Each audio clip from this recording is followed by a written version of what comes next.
Saudara, Universitas Terbuka merupakan kampus yang saat ini sudah setara dengan perguruan tinggi negeri badan hukum lainnya. Untuk itu, Universitas Terbuka terus mempertahankan dan juga meningkatkan kualitasnya sesuai dengan standar pendidikan internasional.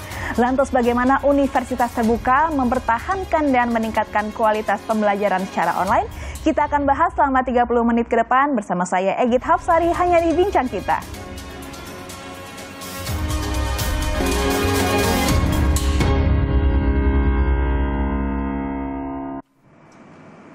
Baik saudara, untuk itu kita akan membahasnya bersama Direktur Universitas Terbuka Jakarta, Bapak Insinyur Edward Zubir. Halo Pak Edward, apa kabar? Baik, Mbak Igi. Baik ya Pak. Dan narasumber kami yang kedua yakni Wakil Rektor Bidang Sistem Informasi dan Kemahasiswaan, Profesor Paken Pandiangan. Apa kabar Prof Paken? Baik. Mbak Egi, sehat ya. Sehat ya. Terima kasih Bapak-Bapak sudah hadir di studio Bincang Kita Kompas TV. Langsung saja saya ingin bertanya ke Pak Edward terlebih dahulu ya. Kita tahu bahwa Universitas Terbuka itu menggunakan sistem pembelajaran yang terbuka dan juga jarak jauh. Tapi untuk makna dan juga sistem lebih detailnya ini seperti apa untuk terbuka dan jarak jauh ini Pak? Baik, terima kasih Mbak Egi. Terbuka itu berarti terbuka bagi siapa saja warga negara Indonesia yang memiliki ijazah SLTA atau yang sederajat. Jadi bahkan paket C pun diberi kesempatan untuk mengenyam pendidikan tinggi di Universitas Terbuka. Jarak jauh itu berarti memang ada jarak antara pembelajar dengan yang mengajar. Sehingga kita menggunakan multimedia dan juga layanan online dalam hal pembelajaran. Pak Edward, UT ini kan sudah setara dengan perguruan tinggi negeri badan hukum ya. Tentunya ingin mencapai pengakuan secara internasional. Bagaimana mencapainya juga mengelolanya Pak? Baik, terima kasih Mbak Egi. Sejak berdirinya Universitas Terbuka, itu tepatnya 4 September 1984, yang disahkan dengan Kepres nomor 41 tahun 84, maka UT itu berfokus kepada kualitas.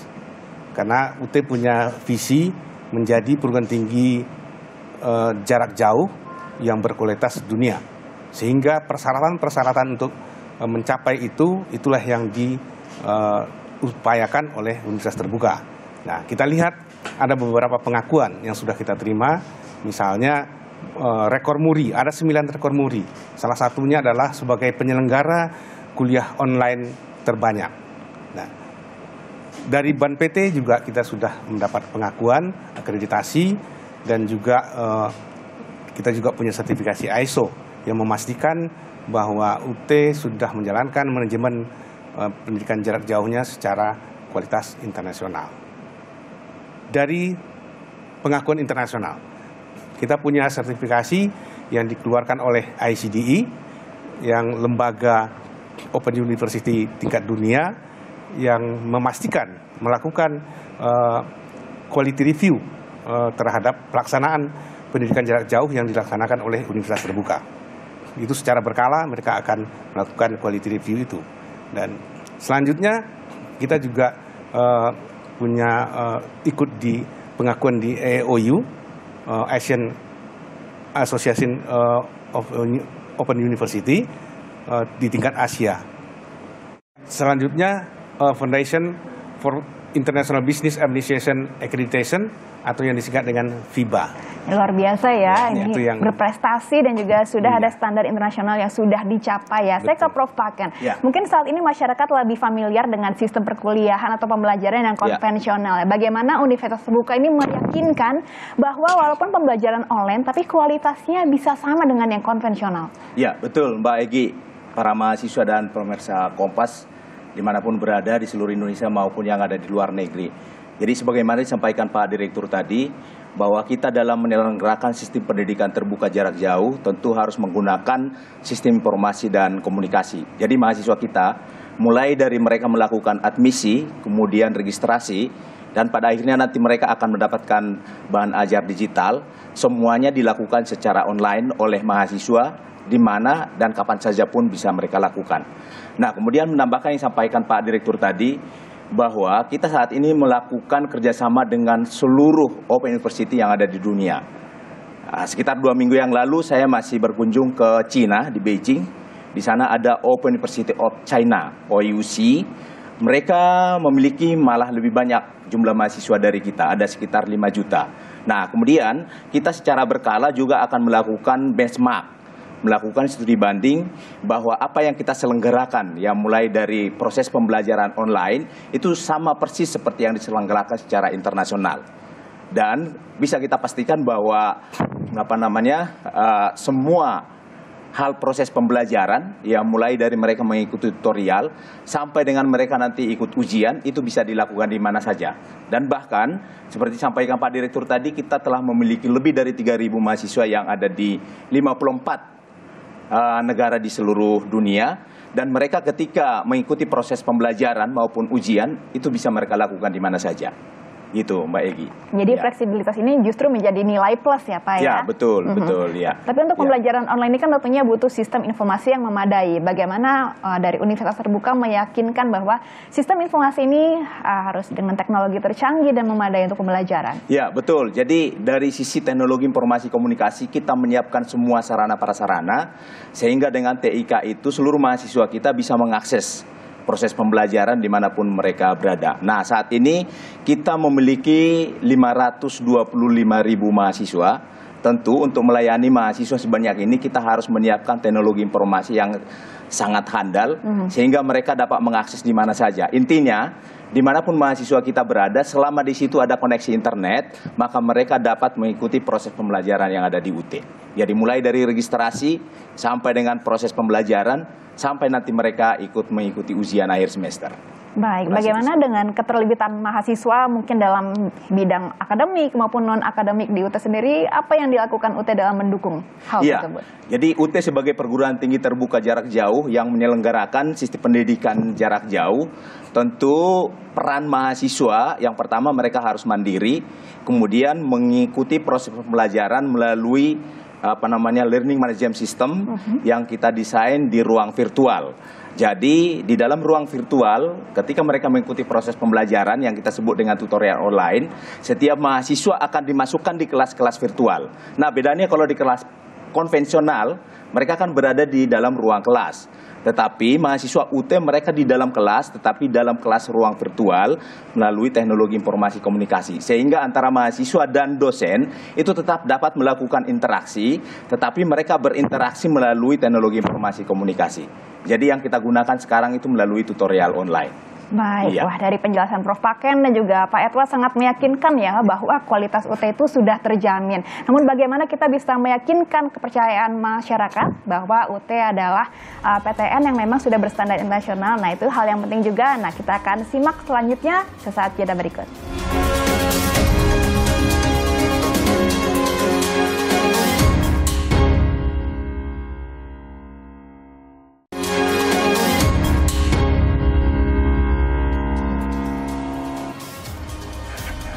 Terima kasih saudara, Anda masih menyaksikan Bincang Kita. Saat ini kita masih ditemani Direktur Universitas Terbuka Jakarta, Insinyur Edward Zubir, dan juga Wakil Rektor Bidang Sistem Informasi dan Kemahasiswaan, Profesor Paken Pandiangan. Saya ke Pak Edward lagi, Pak.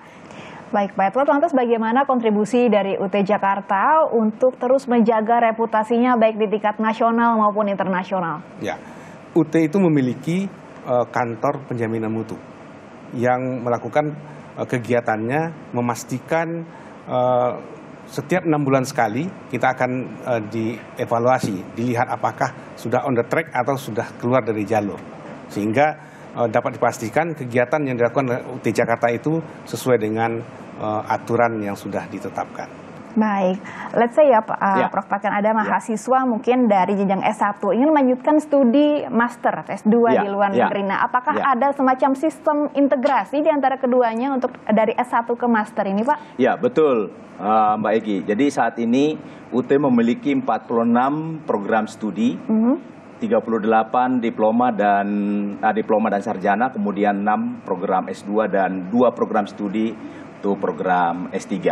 Nah, dengan sistem kurikulum yang kita desain, maka seorang lulusan mahasiswa UT, mereka tidak akan terkendala untuk kuliah dimanapun, termasuk di dalam LEGI dan di dunia internasional. Nah, saat ini UT tergabung dalam namanya AAOU, Asia Association of Open University, di mana rektor UT itu menjadi President of AAOU sekarang. Nah, sehingga mahasiswa kita yang sudah lulus dari sini ketika mereka nanti untuk melanjutkan apakah program S2 ataupun S3 yang ada di Asia, kemana saja boleh. Nah, kemudian kita juga masuk dalam asosiasi ICDE. Tadi Pak Direktur menyampaikan ICDE itu adalah International Council for Open and Distance Education. Itu adalah suatu perkumpulan universitas terbuka yang ada di dunia. Dan satu sama lain memiliki kerjasama seperti yang sampaikan Pak Direktur tadi. Jadi mahasiswa mereka pun sebenarnya untuk ke sini ketika mereka lulus dari sana akan melanjutkan program S2 dan S3, itu akan kita terima. Begitu juga dengan sebaliknya karena satu sama lain sudah memiliki kerjasama dan bisa saling melanjutkan karena kurikulumnya juga sudah didesain sedemikian rupa. Gitu. Jadi sudah tidak perlu diragukan lagi ya. Tidak perlu diragukan lagi, ya. Tapi balik lagi ke pembelajaran online ini karena kita tahu di Indonesia kan infrastrukturnya beragam ya, dari Sabang sampai Merauke. Nah, ini bagaimana untuk mahasiswa mungkin ada di pelosok daerah, dan bagaimana UT memfasilitasi mungkin dengan teknologi informasinya, Pak? Ya, betul, Mbak Egi. Jadi saat ini kita memiliki 38 provinsi ya. Kemudian ada 514 kota dan mahasiswa kita itu sebenarnya berada di 514 kota tersebut.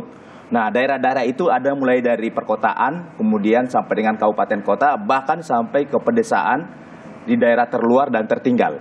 Nah, kita menerapkan pola pembelajaran dual mode namanya. Satu adalah pembelajaran online, bahwa mahasiswa-mahasiswa yang memiliki koneksi internet dimanapun mereka berada, itu akan kita gabungkan nanti di dalam tutorial online. Tetapi jangan khawatir, bagi mahasiswa kita yang ada di pedesaan maupun di daerah tertinggal yang sama sekali tidak ada koneksi internet, bagi mereka nanti akan kita sediakan namanya tutorial tatap muka. Nah, bagi mereka yang tidak bisa mengikuti tutorial online, mereka akan tutorial tatap muka. Mereka nanti akan dilayani oleh dosen-dosen yang memang kita drill, kita latih mereka dengan pendidikan jarak jauh, sehingga nanti bahan-bahan yang mereka pelajari dari modul yang sudah kita kirim tersebut bisa dikuatkan lagi melalui proses pembelajaran yang tatap muka tersebut. Jadi Mbak Egi, sebenarnya yang menjadi pokok inti pembelajaran di UT itu adalah pembelajaran mandiri melalui buku yang sudah kita desain, yang sudah kita tulis. Tetapi bagi mereka yang menginginkan misalnya harus ada lebih supaya ada penguatan untuk materi-materi tertentu, itulah yang kita siapkan dengan bantuan belajar tutorial online maupun tutorial tatap muka. Jadi nggak ada masalah dimanapun mahasiswa kita berada, apakah di daerah perkotaan maupun saat ke pedesaan, itu bisa kita layani. Tetapi dengan seiring perkembangan teknologi informasi yang ada sekarang, saya kira itu sudah hampir semua 514 kabupaten kota itu sudah bisa dijangkau oleh internet. Nah, ketika internet tersedia di sana, maka mahasiswa kita akan bisa mengikuti proses pembelajaran. Itu kurang lebih seperti itu, Mbak Egi. Sebetulnya sistem pembelajaran seperti ini sangat ideal ya untuk masyarakat Indonesia ya, Prof. Betul. Tapi untuk menjaga kepercayaan masyarakat ini kan juga hal yang tak kalah penting. Nah, bagaimana komitmen dari UT, Pak? Iya, jadi saya kira untuk menjaga kualitas dari lulusan UT nantinya seperti disampaikan Pak Direktur, kita pertama mendesain kurikulum, kemudian lewat kurikulum itu nanti akan kita desain buku setiap mata kuliah yang sudah ditentukan. Nah, kemudian itu nanti akan kita ikutkan dalam proses pembelajaran. Nah, seluruh proses-proses yang kita siapkan ini kan harus diakreditasi oleh lembaga independen. Nah, jadi salah satunya yang sudah mengakreditasi kita adalah ISO 9001-2020 ya kalau nggak salah. Dan ini akan dilakukan surveillance audit tiap sekali 6 bulan. Nah, itu sangat ketat. Nah, itu yang dari ISO. Kemudian kita juga memperoleh sertifikasi dari Badan Akreditasi Nasional Perguruan Tinggi atau BANPT. Dan ini akan dilakukan sekali dalam 5 tahun kalau nggak salah ya. Dan pada saat ini akreditasi kita itu terdiri atas A dan B. Ya, lebih banyak yang akreditasi A. Kalau dari sisi akreditasi kita dari program studi itu sudah A dan B. Kemudian dari sisi institusi, saat ini kita sudah merupakan perguruan tinggi negeri badan hukum 21 perguruan tinggi negeri dari 200 perguruan tinggi negeri yang ada di Indonesia. Jadi saya kira UT ini merupakan kelas atas ya. Jadi kalau kita lihat perguruan tinggi negeri itu kan ada 3 kelas ya. Kelas yang pertama itu adalah perguruan tinggi negeri yang satker, kemudian yang kedua ada yang BLU, dan yang paling tinggi itu adalah perguruan tinggi negeri Badan Hukum, dan baru 21 di Indonesia seperti UGM, UI, ITB, dan termasuk universitas terbuka. Wah. Gitu. Kalau kita berangkat dari case Jakarta ini kan sebagai kota terbesar begitu ya di Indonesia jauh ini, untuk banyak eksekutif muda, karyawan yang memang segmen yang tepat begitu ya untuk universitas terbuka. Ini untuk menjaga kepercayaan masyarakat lebih mudah atau ada challenge tersendiri nih Pak Edward? Pasti ada challenge-nya. Karena kita tahu literasi masyarakat Jakarta juga cukup baik, dan mereka juga merespon setiap program yang kita luncurkan. Mereka mengikuti kuliah di UT itu juga mereka sangat kritis, sehingga kita betul-betul harus sesuai dengan ketentuan yang sudah ditetapkan untuk menjaga kualitas, dan juga kita mengembangkan juga aplikasi-aplikasi yang sesuai dengan kebutuhan masyarakat, mulai dari aplikasi admisi, registrasi, tutorial maupun juga ujian. Baik, semakin menarik ke perbincangannya, namun kita harus jeda sesaat Bapak-Bapak, tetap di Bincang kita akan kembali sesaat lagi.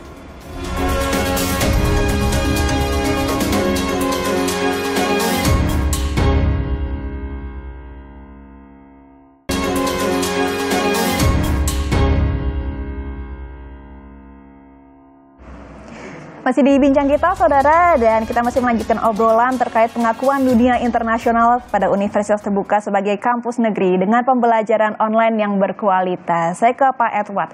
Pak Edward, kalau kita ngomongin standar pendidikan internasional, tapi kita pun harus melihat bagaimana tren pendidikan internasional ya. Sejauh ini mengarahnya ke mana nih Pak untuk pendidikan secara global? Ya, seperti yang disampaikan Pak Warik tadi, kita yang jelas berfokus ke kualitas. Kualitas yang sudah ditentukan secara internasional. Ya, tadi Pak Warik juga bilang bahwa kita sudah kerjasama dengan sekian ratus perguruan tinggi Open University di dunia, dan kita tinggal mengikuti itu. Nah, Jakarta juga demikian, karena Jakarta ini merupakan etalasenya UT daerah.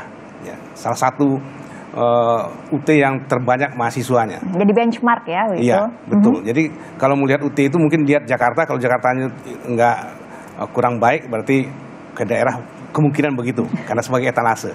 Nah, kita punya mahasiswa 62.800 di Jakarta saja. Jadi memang kalau ditanya arahnya kemana, ya tadi kita tetap mempertahankan kualitas yang baik, mulai dari sistem aplikasi tadi yang sudah disebutkan sampai ujiannya. Itu ada pengembangan terus, ada evaluasi, ada pengembangan terus, disesuaikan dengan perkembangan teknologi tentunya.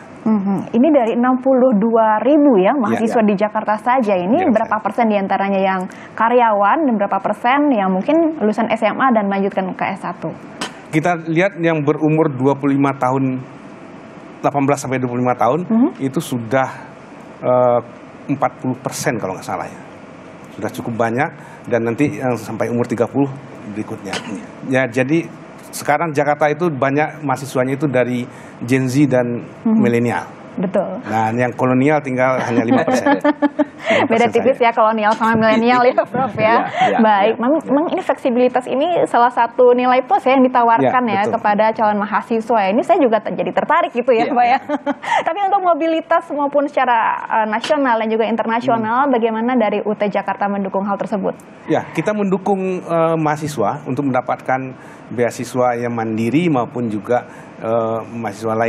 beasiswa lainnya. Seperti misalnya tadi yang sudah disampaikan, kita mendukung juga mereka untuk mendapatkan beasiswa sehingga masuk dalam program IISMA itu, sehingga mereka bisa ikut program jangka pendek cuma 1 semester kuliah di perguruan tinggi lain di luar negeri, dan itu kan akan membuka wawasan mereka tentang bagaimana belajar atau kuliah di perguruan tinggi.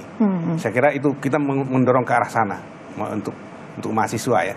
Tapi kalau untuk dosen itu tadi mendorong untuk kuliah di luar negeri. Baik, ini untuk pembelajaran online kan lagi-lagi perlu ditekankan bahwa perlu sistem informasi dan juga teknologi informasi yang memadai. Nah, mungkin bisa ditekankan kembali, Prof, bagaimana peran teknologi informasi dan juga sistem informasi ini mendukung pembelajaran online di UT?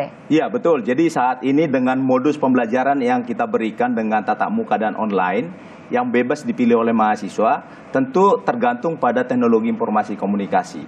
Sehingga bandwidth, server, dan kapasitas yang kita sediakan pun sangat besar. Sehingga ketika mahasiswa mengikuti misalnya tutorial online, itu tidak akan terganggu, sudah lancar.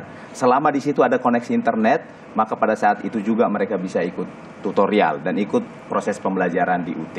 Jadi memang peran teknologi informasi komunikasi ini sangat penting, sehingga para mahasiswa kita itu mereka bisa mengikuti proses pembelajaran dimanapun mereka berada dan tidak terkendala ruang dan waktu. Nah itu kalau di UT.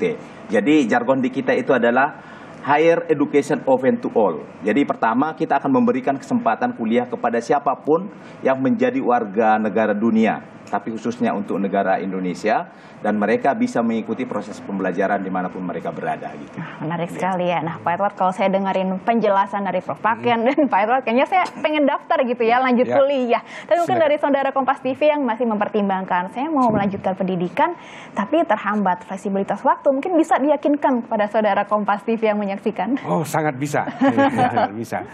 Karena memang waktu belajar di Universitas Terbuka itu mahasiswa yang menentukan. Ya, dia yang mendesain sendiri. Nanti di awal masuk kuliah kita kan ada OSMB, ada pelatihan keterampilan jarak jauh yang kita berikan ke mahasiswa. Di situ diberikan keterampilan apa saja yang harus dimiliki, dan juga nanti bagaimana dia mendesain manajemen waktu untuk kuliahnya. Jadi bukan terima menjadi mahasiswa terus kita lepas, enggak.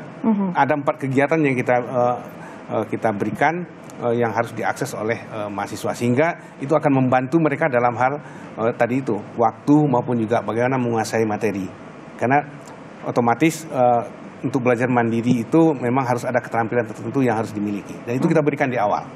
Ini istilahnya kayak belajar ala sultan, bukan kita yang datang ke kampus tapi kampus yang datang ke kita ya, Bro. Iya, betul ya. Jadi nggak ada alasan lagi bagi masyarakat harusnya untuk tidak mengenyam pendidikan tinggi, karena sudah datang ke rumah masing-masing. Betul sekali. Dari Prof. Paken mungkin untuk meyakinkan masyarakat dan saudara Kompas TV yang menyaksikan bahwa untuk akreditasi dan juga standar pendidikan internasional ini sudah tidak diragukan lagi.